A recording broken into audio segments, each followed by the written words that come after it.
Hi, Addie.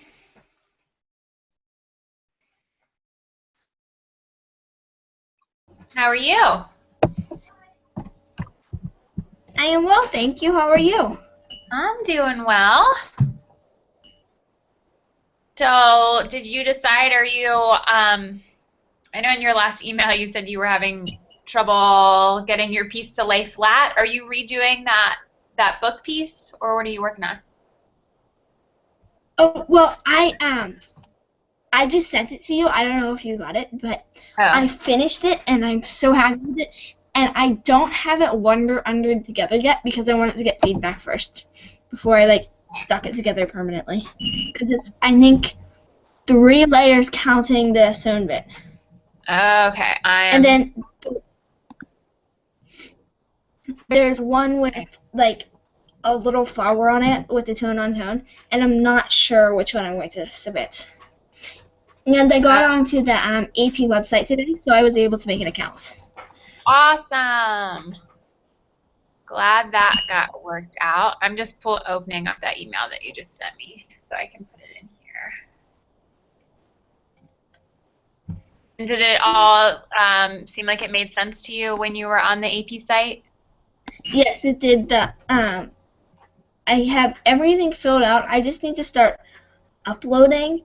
Hmm. And do the squares that you upload your photos into, do they are they always perfectly square so you have white space around your piece, or do they fit the shape of your piece? Um,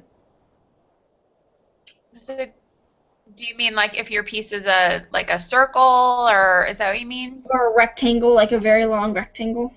Um, that's a good question. I think they're going to, I'll have to pop on and look at some old portfolios to totally answer that question, but I think what it does is it adapts some because it's not going to crop your image at all. But there probably will still be a little bit of white space around, which I will hop over to the website and just look as soon as I upload your other image. Um, all right, those are on there. Little-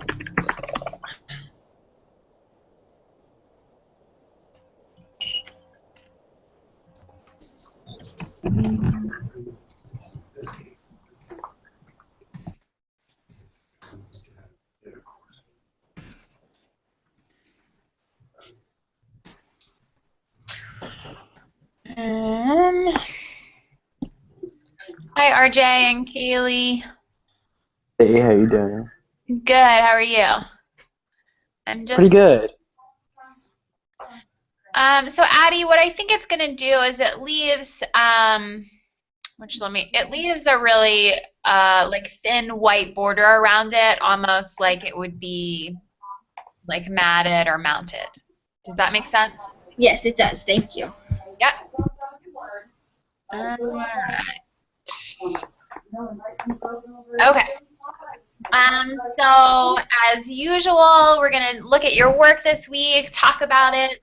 I'm gonna have you specifically answer some more questions. So if you're doing the 2D portfolio, talk a little bit specifically about your manipulation of the elements of art. If you're doing the drawing portfolio, more specifically how you're working to manipulate the drawing issues, and then we'll go from there. I will be, not tonight, but tomorrow night, I'm going to go through all of the emails and grade and give stuff back to you. So you should be hearing from me on that.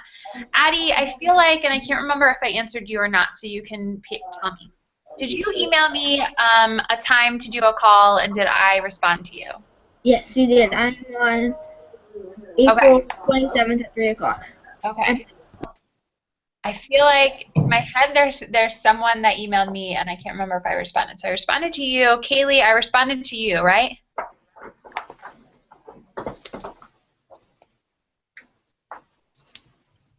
Oh, okay. So you might be the one. What time and date did you want, Kaylee? Do you remember? I'm putting you on the spot, but I know there's someone that that emailed me and I didn't respond to. And then we'll go for it. While Kaylee's checking, any other questions anytime on April 20th? All right, I'm going to actually answer you right now, Kaylee. April 20th. Let's go with, because I just, can you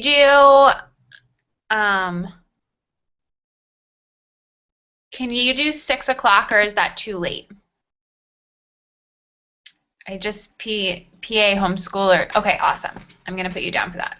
PA Homeschoolers is having a conference that I just said I would go to. Kaylee, K-A-Y. Awesome. All right. Now we are, and RJ says he'll email me. Okay. RJ, you're going to want to shoot for a time on the 27th because I'm pretty filled up on the 20th. Okay, cool. So on to the good stuff of looking at your work. So let me switch my screen. All right, can you guys see the artwork? Yes. Awesome. And let me see. I can. Okay. All right, so this first piece is by Jessica, who I don't think is with us at the moment. Maybe she'll jump on later. So this was the assignment where I challenged you to try and work on a different surface. So she chose to work on the surface of cardboard. So what I would say when you're looking at this, part of what you want to think about when you're working on a different surface is then how can you really take advantage of that surface in and of itself? So how can you have that become part of the work and really inspire what you're doing? So a couple things I might challenge you to think about, Jessica, is one, potentially, so here you started to kind of show us some of the corrugation. Maybe use an X-Acto knife and cut back some layers so every once in a while within the flower itself, the corrugated cardboard shows through. So you're kind of getting a mix of texture there. And if you're going to go with these ripped edges, I would really think about how can you play that up so it doesn't just look like it's on a scrap piece of cardboard. Kind of bring that into the design itself. So from those of you that are on the call, any ideas of when you're thinking specifically about the medium of cardboard, what things you think she could potentially do that would make this piece stronger and or would make this piece kind of manipulate the elements of art more? Well, I liked your idea of cutting like a different layer to kind of make it look a little more like kind of grunge-like. Mm-hmm. You know, it depends on what kind of look you want to go for. Right. But I think, yeah, that would look really cool, especially like to cut. This may be a little difficult, but to cut like around the flower itself, like around the borders of it, that might look kind of cool. Okay. Any other ideas? 1 moment. Wait, unmute microphone. So I am looking at some cardboard art, or was looking at some cardboard art, and still. And so that would be I am looking at cardboard art. But anyway, there's this piece that is, it's a face, and the lines go, the artist cut the lines out, so you had the corrugated part going down, and then left the cardboard where they wanted the face to be. Let me see if I can send you a link to it. Okay, I think So I know. maybe if you did that for the black pieces. Mm-hmm. The other thing I think I would think about is playing with the cropping, because right now the subject is really, really central and very symmetrical. Let me see if I can find my cropping tool. Where did it go? Oh, I have to click here and it'll show. There we go. Um, so, and I'm just gonna do something really quickly here, but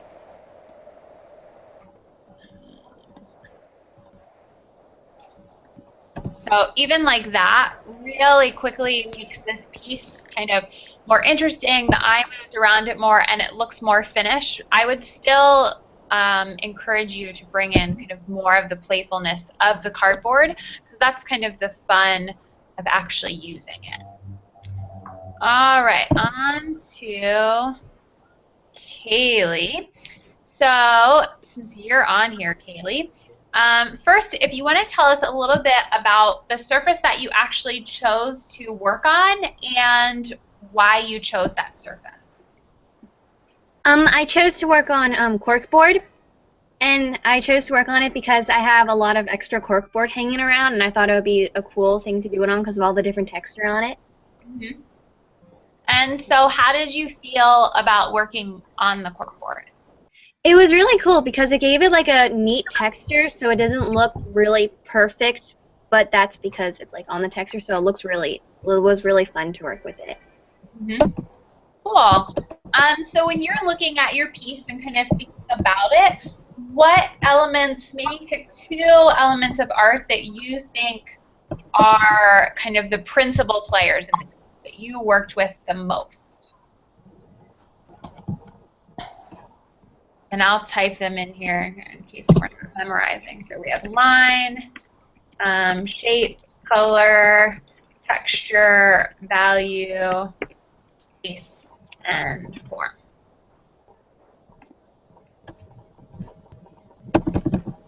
I think color and text. Okay. So let's start with texture first, because I think this piece really does lend itself to texture. So what I want everybody to kind of think about and comment on is looking at this. What are the different textures that you see? So if you had to name them, what textures would you say you see?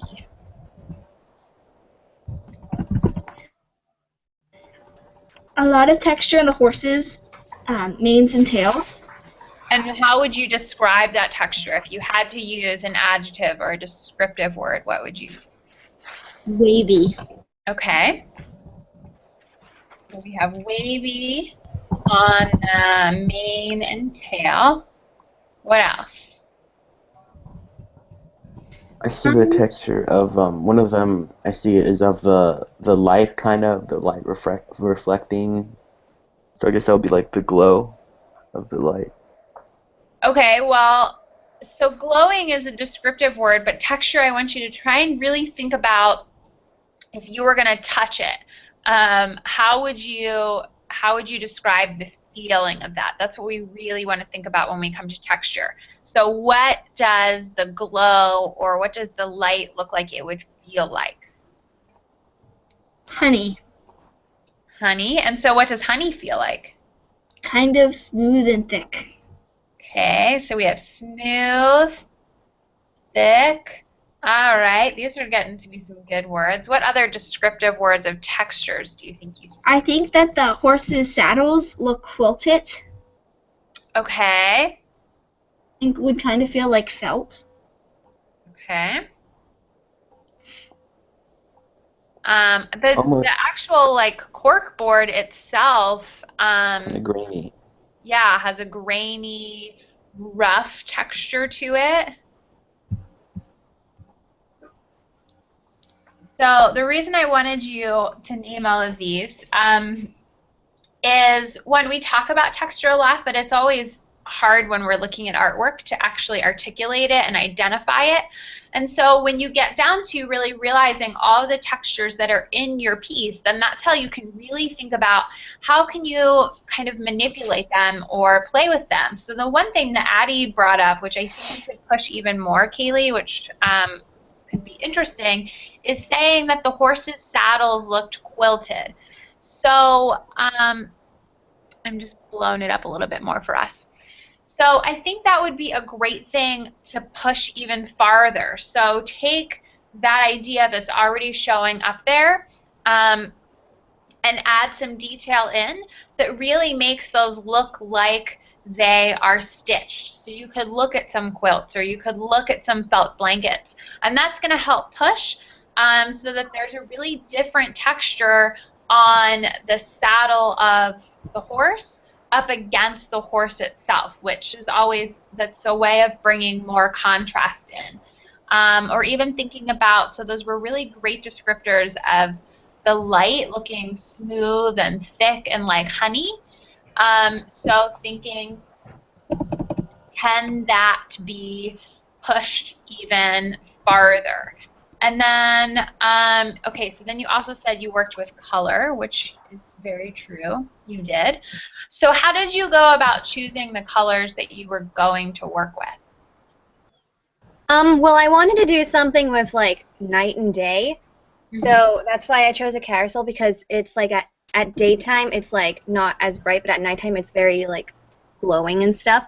So I chose like white and pink and like purple and gold to keep it like classy, sort of like. And then I made it for the daytime I just made it plain white, and at nighttime I gave it like a gold sort of color. And I had the horses like different colors, but still sort of like matching. Cool. Very good. So if we very, very creative. just kind of in the like wild world of imagination, I want you all to specifically think about qualities of corkboard and things that we do with corkboard, and what are some other ideas that, not even necessarily that you think they would look good, just brainstorming here, of what else she could do that would specifically lend itself to corkboard that might not work on something else. Because corkboard is often used for bulletin boards, why don't you take some like ribbons and then actually pin it to the corkboard in a shape that you want, so kind of like draw with the ribbon, except it would be pinned on. Okay, so that would work.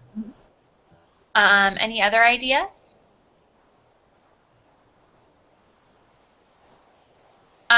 One thing, and we'd have to play around with kind of how this looks, but another way to instantaneously make people know that this is corkboard, and then also kind of like play with the head a little bit, is just have like one thumbtack in it, almost playing with the idea that going back and forth of is this actually painted right on the surface of the corkboard, or is this a painting that's on something else that then's pinned into the corkboard? Could be kind of a fun way to kind of make the mind go back and forth. Another thing along those lines would be just like down at the corner to almost make it look, so paint a little bit of a shadow, make it look like there's a piece of paper on here, so a shadow underneath here that again is giving the sort of back and forth of, is this actually painted on the surface of the corkboard, which here we get the feeling that it is, but if you have a shadow, then again kind of a back and forth play could be really interesting. Does that make sense? Yes. Okay. All right. We are on to Parker, and I don't think they're here. No. Okay. So I could read what he wrote because I copied it. So this piece is 2.5 by 2.5 inches on canvas. The painting looks a bit rough. Should I enhance the quality in some of the lines, or do they add to the expressive nature of the work? So he went down to a pretty small piece compared to what he was doing, as well as a lot of the works were in different rectangular formats, so went into a tiny square format, and has continued to go pretty abstract, and this piece was left a little bit rougher.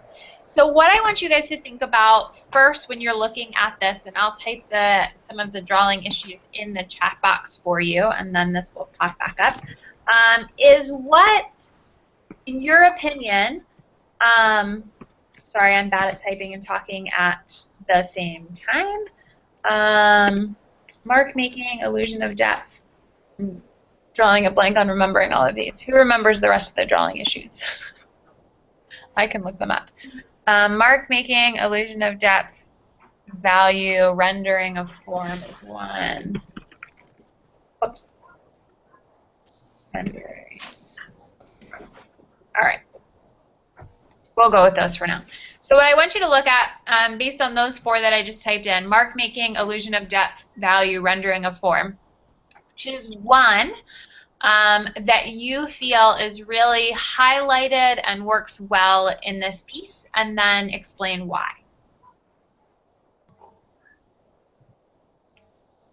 I would probably say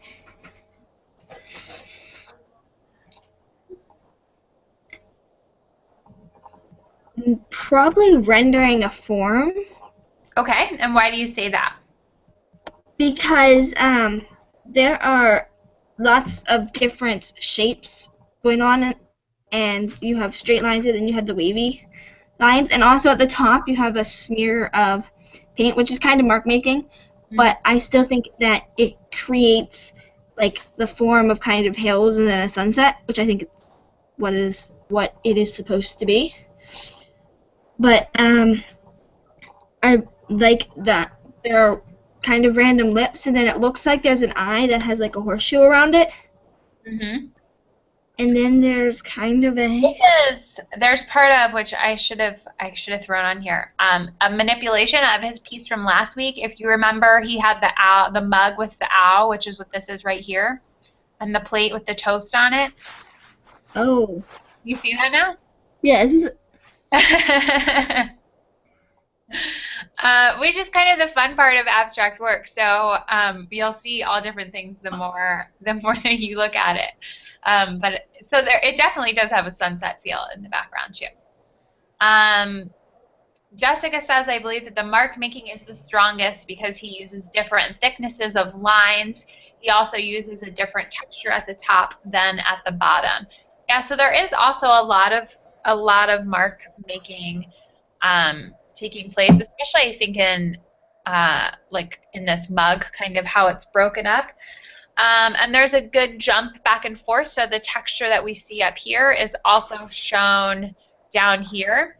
This edge, which I don't really know if it is or not, it kind of looks ripped, which in and of itself is its own kind of intriguing mark. So let's answer his question. So what he wants to know is, should I enhance the quality of some of the lines, or do they add to the expressive nature? So your opinions on, do you think the kind of roughness of the lines needs to be cleaned up a little bit, or you think that it's okay? I think that the long yellow line coming down from the sun should maybe be kind of enhanced so that it's either straight or it fades off to the one side. Okay. But otherwise, I really like the roughness of the lines and the texture they create. Okay. Just said, I believe that they add to it. It gives it an interesting character.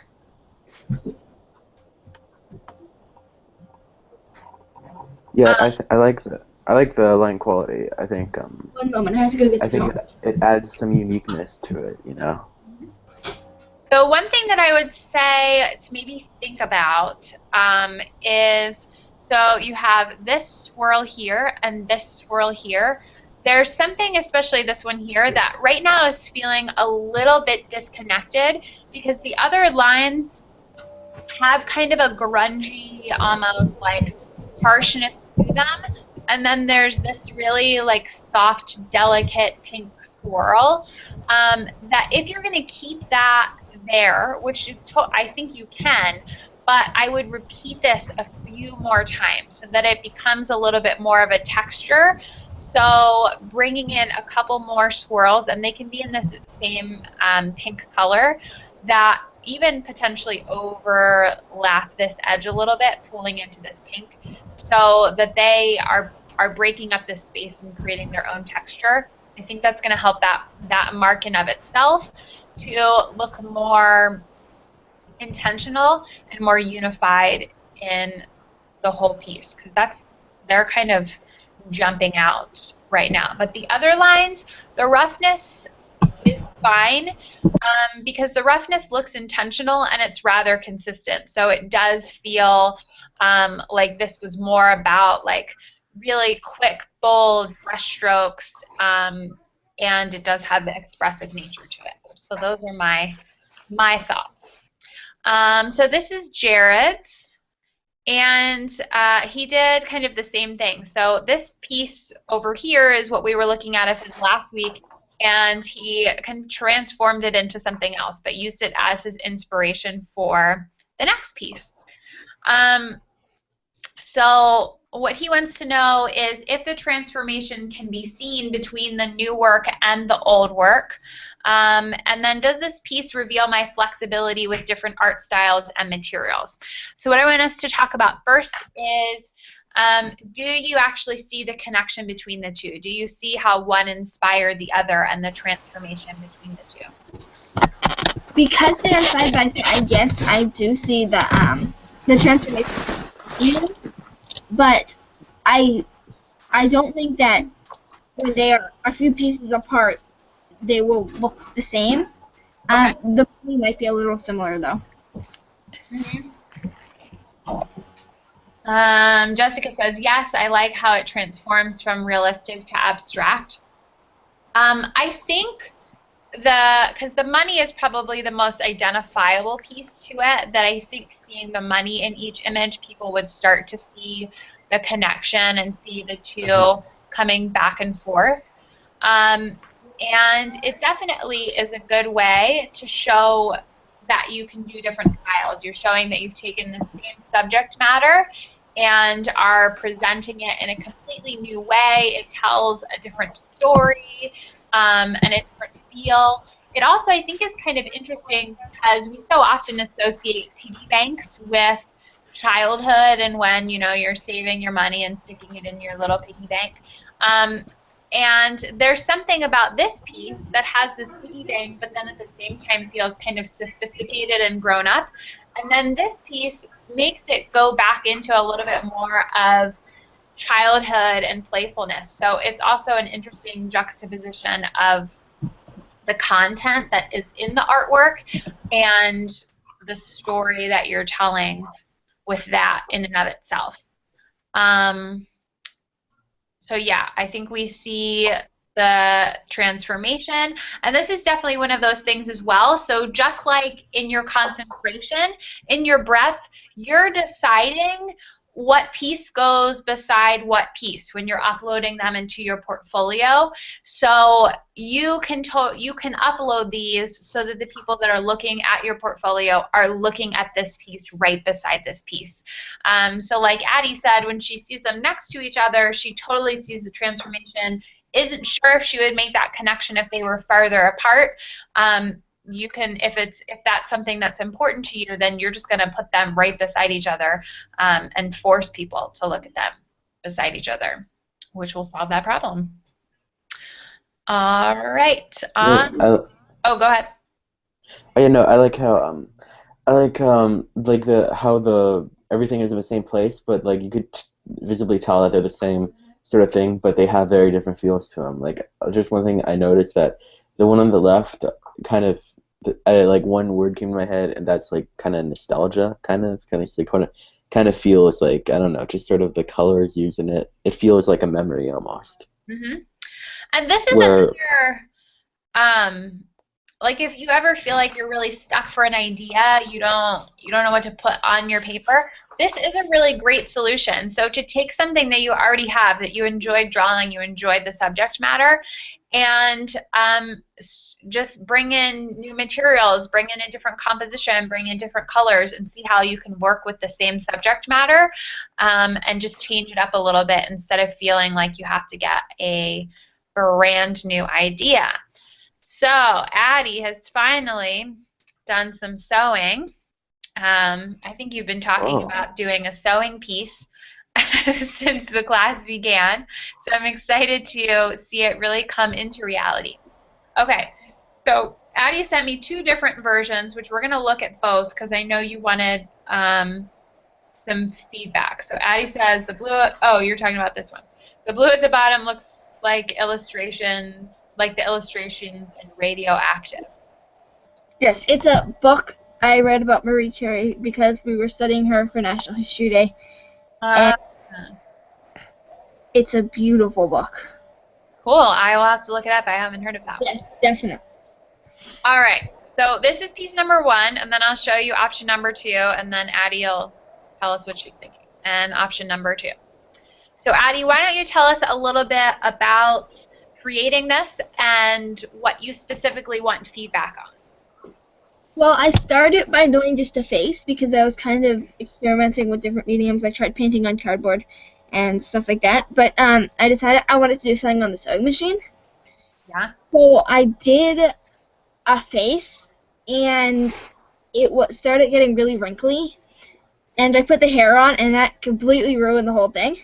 So I decided that I would try it again and be a little bit more deliberate with what I do with it. So I drew it out on a piece of big paper, not big paper, but fabric, using erasable pen, which when you heat it, it will go away. Uh-huh. So I drew out a figure, and I had it kind of in the rule of thirds in a frame I had drawn on the page. Mm-hmm. But I decided that that probably would not work because the white was really boring, and I didn't think that doing a backdrop in the sewing would be good. So I cut it out and frayed it, which took forever, and then I was crazy enough to go and fray 2 other pieces of fabric, which also took forever.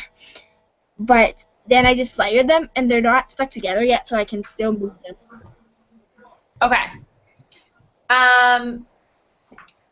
So you're trying to figure out, I definitely would say this one's stronger than this one.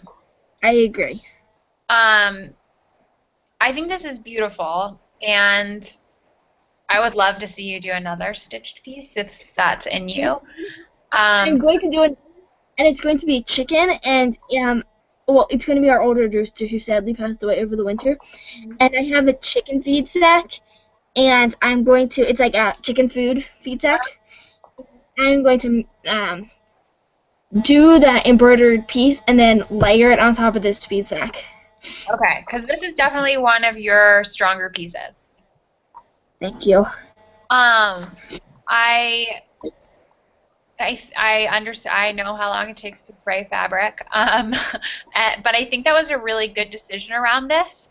It adds in another really fun and interesting texture to the overall piece.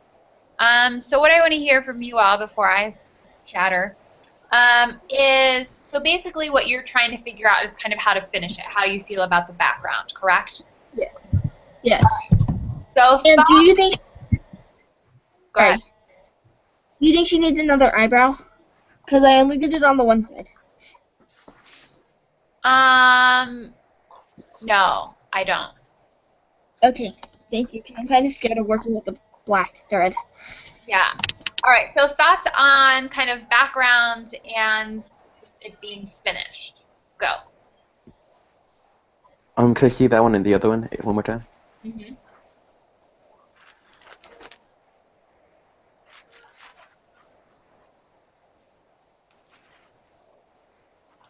I feel that the one that's on screen right now is a little bit stronger. I don't know. Mm-hmm. It's a little bit more, you get more focus on the subject, and it enhances the color, sort of. I don't know, it feels a little more. But it's really impressive that you did that by sewing, I think. Thank you. I did it on the machine, so it wasn't like hand sewing, but It's It's still very impressive. Jessica says, I love it. I think that the first is stronger, but it would be interesting to add some smaller scrap pieces of fabrics to lay in the background. I feel like that would add a lot of color and texture. Before you make like any official decisions, since this isn't all together yet, if you can send me a photo, Addie, of it also just on a white background. The reason that I'm saying that, so there's part of me that kind of finds these colors, layered and frayed, interesting. And then there's also part of me where that, like, the stitching in and of itself on her is so beautiful and has this great texture and wonderful mark making, and the background right now is a little bit competing with it.